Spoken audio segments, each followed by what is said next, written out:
नमस्कार। आपली हिंदू संस्कृती तशी पुरुष प्रधान आहे, परंतु महिला या शब्दाचा जर अर्थ आपण बघितला तर मही असी महान, म्हणजेच जी महान आहे, जिची पूजा केली जाते अशी ही महिला। आंतरराष्ट्रीय महिला दिनाच्या सर्वच महिलांना खूप खूप शुभेच्छा। निसर्गातच स्त्रियांच्या शरीरामध्ये पुरुषांच्या तुलनेने गर्भाशय आणि स्तन्याशय हे अवयव जादा आहेत, ज्याचा की संबंध पुढे जाऊन गर्भ वाढवणे, प्रजनन क्षमता आदींशी आहे। आता आपण जर बघितलं तर जेव्हा मासिक पाळी नियमित व्यवस्थित येत असेल तेव्हाच तिची जी काही संतती होणार आहे ती सुदृढ सशक्त अशी होऊ शकते। आणि म्हणूनच आयुर्वेद आपल्याला रजस्वला परिचर्या म्हणजेच पाळीच्या काळात कसं वागावं, काय खावं प्यावं हे सांगतो। स्त्रियांना त्यांच्या आयुष्यामध्ये वेगवेगळ्या अवस्थांमधून जावं लागतं। वयवर्ष 16 पर्यंत जी बाल्यावस्था कुमारावस्था आहे, त्यानंतर पुढे जेव्हा ती मॅच्युअर्ड होते म्हणजे तिच्या शरीरात शुक्राची अभिव्यक्ती होते तेव्हा पुढील अवस्था ही येत असते। तर मासिक पाळीच्या बाबतीत आपण सगळ्यात महत्त्वाचं हे बघूयात की आयुर्वेद काय सांगतं। आपण खाल्लेल्या अन्नापासून जेव्हा जठर म्हणजेच आमाशय स्टमकमध्ये जो रसधातू तयार होत असतो त्याचे 2 भाग तयार होतात, ज्यामध्ये रज आणि स्तन्य तयार होतं। तर हा जो रज भाग आहे तो म्हणजे स्त्रियांच्या बाबतीत पाळीच्या मार्गावाटे जे काही बाहेर पडणारं रक्त ते आहे, आणि दुसरं म्हणजे स्तन्य।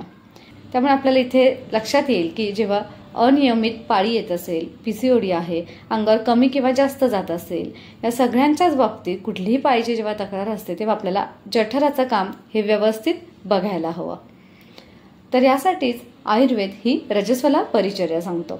यामध्ये सगळ्यात मुख्यतः मातीचं किंवा चिनी मातीचं भांड घेऊन त्यात जेवावं, कोरडं अन्न घ्यावं, हॉटेलचं बाहेरचं अन्न या काळामध्ये जरूर टाळावं, सात्विक साधं अन्न घ्यावं, आणि झोपताना घोंगडी किंवा साधी चटई जी आहे तिचा वापर करावा। या काळामध्ये स्त्रीचं जे गर्भाशय आहे हे वुंडेड म्हणजेच जखमी असतं, त्यामुळे तिला इन्फेक्शन्स हे लवकर होण्याची शक्यता असते। यासाठीच विश्रांती शरीर आणि मनाला देखील द्यावी। कुठले स्पोर्ट्स, जर्की एक्सरसाइज या काळात आवर्जून टाळावेत, आणि सगळ्यात महत्त्वाचं म्हणजे चिडचिड, त्रागा, रडणं, कुठलेही जे इमोशनल्स जे काही अल्ट्रेशन्स या काळात होतात ते नक्कीच आपण टाळावेत। आणि चौथ्या दिवशी डोक्यावरनं आंघोळ करावी म्हणजेच हेडबाथ करावा, जेणेकरून हे ब्लिडिंग जे आहे हे रेग्युलराइज नॉर्मलाइज व्हायला मदत होत असते। आता यासोबतच सगळ्यात महत्त्वाची गोष्ट, जेव्हा त्या स्त्रीला चान्स घ्यायचा असेल, संतती राहण्यासाठी प्रयत्न करायचे असतील, तेव्हा हे मेन्स्ट्रुअल बॉडी क्लॉक सुद्धा बघणं गरजेचं आहे। म्हणजे आता रात्री जर 7 वाजता तिची पाळी आलेली असेल तर उद्या रात्री 7 वाजेपर्यंत हा 24 तासांचा पिरियड जो आहे तो आपल्याला काउंट करायचा आहे। त्यामुळे हा पहिला दिवस होईल आणि या पद्धतीने दुसरा, तिसरा, चौथा दिवस आपल्याला काउंट करायचा आहे। तर हे तिच्या शरीराचं मेन्स्ट्रुअल बॉडी क्लॉक आहे।